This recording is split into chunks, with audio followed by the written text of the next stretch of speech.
अस्सलाम वालेकुम। आओ फॉरेक्स सीखो की बेसिक कोर्स सीरीज़ में मैं आपको खुशामदीद कहता हूँ। लास्ट वीडियोज़ में हमने ब्रोकर की क्वालिटीज़ को डिस्कस किया कि किस तरह से आप एक अच्छा ब्रोकर किस तरह से सिलेक्ट कर सकते हैं। फिर मैंने आपको ये सिखाया कि किस तरह से आप आईसी मार्केट पे जाकर फॉर्म फिल करके अपना अकाउंट क्रिएट कर सकते हैं। अगर आपने इस कोर्स की पहली वीडियोस नहीं देखी तो आप ऊपर आई बटन पर क्लिक करके देख सकते हैं, या हमारे चैनल पे इस कोर्स की प्लेलिस्ट है, वहां पर जाकर आप सारी वीडियोस देख सकते हैं। आज की हमारी इस कोर्स की वीडियो का टॉपिक, जो कि आप थंबनेल और टाइटल पे देख ही चुके हैं, कि किस तरह से MT4 को इंस्टॉल करना है और अपने अकाउंट को लॉगिन किस तरह से करना है, MT4 की सेटिंग वगैरह किस तरह से की जाती हैं। चलते हैं जी अपने टॉपिक की तरफ। आपने अपना आईसी मार्केट का डैशबोर्ड ओपन करना है। इसके लिए आपने सिंपल क्लाइंट लॉगिन पर क्लिक करना है। जैसे ही आप इसके ऊपर क्लिक करेंगे तो ये आपसे आपका ईमेल और पासवर्ड मांगेगा।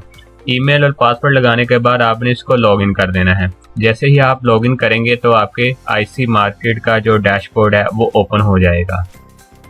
जैसे ही आप अपने डैशबोर्ड के ऊपर आते हैं तो आपके लेफ्ट साइड के ऊपर ये मुख्तलिफ ऑप्शन आपको नज़र आ रहे होंगे। यहाँ पर अकाउंट का सेक्शन है, deposit, withdraw, transfer, trades, trading tool वगैरह का। डिपॉजिट करने के लिए आप इसको ओपन करके देखिए तो इसमें मुख्तलिफ किस्म के आपको डिपॉजिट के लिए ऑप्शन नज़र आएंगे। आया कि आप अपने बैंक अकाउंट के थ्रू भी डिपॉजिट कर सकते हैं, स्क्रीन के थ्रू भी कर सकते हैं, और अपना जो वीज़ा कार्ड है आपका, आप उसके थ्रू भी डिपॉजिट कर सकते हैं। आपने सिंपली क्या करना है, ट्रेडिंग टूल्स के सेक्शन पे जाना है। ट्रेडिंग टूल्स के सेक्शन पे जैसे ही आप क्लिक करेंगे तो आपके सामने प्लेटफॉर्म का जो सेक्शन है वो ओपन हो जाएगा। इसको आपने ओपन कर लेना है। आपके सामने ये MT5 और MT4 आपको नज़र आ रहा होगा। MT4 को आपने डाउनलोड करना है। सिंपली आपने यहाँ पर क्लिक करना है तो ये MT4 आपके पास डाउनलोड होना शुरू हो जाएगा। डाउनलोड करने के बाद आप इसको इंस्टॉल कर लीजिए, और इंस्टॉल करने के बाद हम इसको ओपन करके देखते हैं कि अब हमने इसकी सेटिंग वगैरह किस तरह से करनी है। एक और बात ध्यान में रखिएगा कि अकाउंट के सेक्शन पे जैसे ही आप क्लिक करते हैं तो आपको ये मज़ीद ओपन लाइव अकाउंट ओपन करने की अपॉर्चुनिटी देता है, और इसी तरह से आप मज़ीद डेमो अकाउंट भी क्रिएट कर सकते हैं यहाँ पर क्लिक करके। याद रखिएगा कि हर अकाउंट का लॉगिन, पासवर्ड और सर्वर वगैरह डिफरेंट होगा, जो कि आपने अपने MT4 के अंदर लॉगिन वगैरह करना होता है। MT4 डाउनलोड हो चुका है और मैं उसे इंस्टॉल भी कर चुका हूँ। इंस्टॉल करने के बाद आपने सिंपल अपने डेस्कटॉप के ऊपर जाना है। डेस्कटॉप के ऊपर जाने के बाद आपने अपने आईसी मार्केट का जो कि आपको आइकन नज़र आ रहा होगा, आपने इसको ओपन कर लेना। जैसे ही आप ओपन करते हैं तो आपके सामने ये कुछ इस तरह से ब्लैक एंड वाइट आपके सामने विंडो ओपन हो जाती है। अब आपने इसकी करनी है सेटिंग। सबसे पहले आपने फाइल में जाना है। फाइल में जाने के बाद जो आपका डेमो या लाइव अकाउंट का लॉगिन और पासवर्ड है वो आपने लॉगिन टू ट्रेड अकाउंट के अंदर आकर आपने यहाँ पर एंटर करना होता है। यहाँ पर आप अपना डिजिट की शेप में अपना लॉगिन और पासवर्ड एंटर कीजिए, और यहाँ पर अपना सर्वर सेलेक्ट कीजिए जो कि आपको ईमेल के ऊपर आया होगा। करने के बाद आप इसको लॉगिन कीजिए तो सिंपली आपका इस सॉफ्टवेयर के अंदर यानी कि MT4 के अंदर आपका अकाउंट लॉगिन हो जाएगा। अपने अकाउंट को लॉगिन करने के बाद आप अपनी इस स्क्रीन की सेटिंग कीजिए। इस स्क्रीन की सेटिंग करने के लिए सिंपली आप राइट क्लिक कीजिए। प्रॉपर्टीज़ का आपको सेक्शन नज़र आ रहा होगा, यहाँ पर क्लिक कीजिए।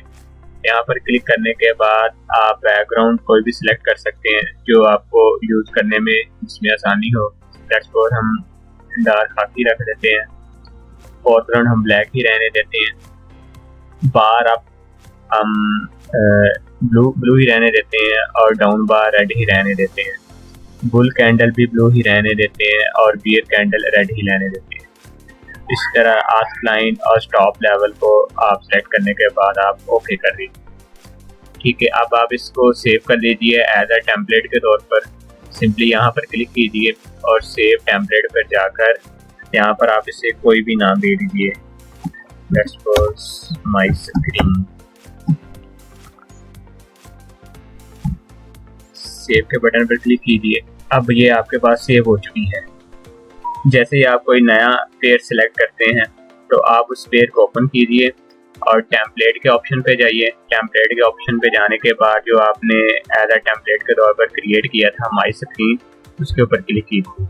ले जी, ये आपका टेम्पलेट जो आपने सेव किया था वो ओपन हो चुका है। एक और चीज़ आप अपने टेम्पलेट के अंदर शामिल कर लें, Ctrl+Y प्रेस करें और इसे दोबारा अपने टेम्पलेट के अंदर जाकर सेव कर लीजिए। अब ये पुराने वाला रिमूव हो जाएगा और ये कह रहा है my screen, do you want to replace it, yes. चलें जी, अब आप जैसे ही किसी नए पेयर के ऊपर आप ओपन करते हैं तो आप सिंपली माई स्क्रीन के ऊपर जाकर इसे सिलेक्ट कीजिएगा, तो आपने जो टेम्पलेट सेव किया होगा अपनी सेटिंग के लिए वो ओपन हो जाएगा। अब आपके जो ऊपर काम के जो चीज़ें हैं, जो टूल्स वगैरह, उनको रखिए और बाकी चीज़ों को रिमूव कर दीजिए। सिंपली ये जो डॉटेड लाइनें आपको नज़र आ रही हैं यहाँ पर क्लिक कीजिए, कस्टमाइज़ के ऑप्शन पे जाइए और कस्टमाइज़ के ऑप्शन पे जाने के बाद देखिए जो चीज़ें आपके काम की वो रखिए और बाकी को आप रिमूव कर दें। ट्रेंड लाइन को अगर आप यूज़ करते हैं तो उसे आप रख सकते हैं और हॉरिजॉन्टल को अगर आप यूज़ करते हैं तो उसे रख सकते हैं, रेक्टेंगल को भी। जो जो चीज़ें आपके काम की हैं वो आप रख लें, जो चीज़ें आपके काम की नहीं हैं वो आप रिमूव कर दें।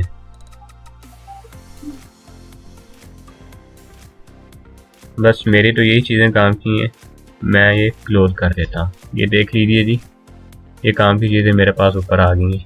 इसी तरह आप मुख्तलिफ़ चीज़ों को यहाँ पे एक्सप्लोर कर सकते हैं जो कि अपने काम की हैं, और जो आपके काम की नहीं है उनको आप रिमूव कर दें ताकि आपका जो चार्ट है वो हल्का फुल्का नज़र आए। ये था जी आज का हमारा टॉपिक। इंशाल्लाह मिलते हैं नेक्स्ट फिर किसी वीडियोज़ में। तब तक के लिए अल्लाह हाफिज़।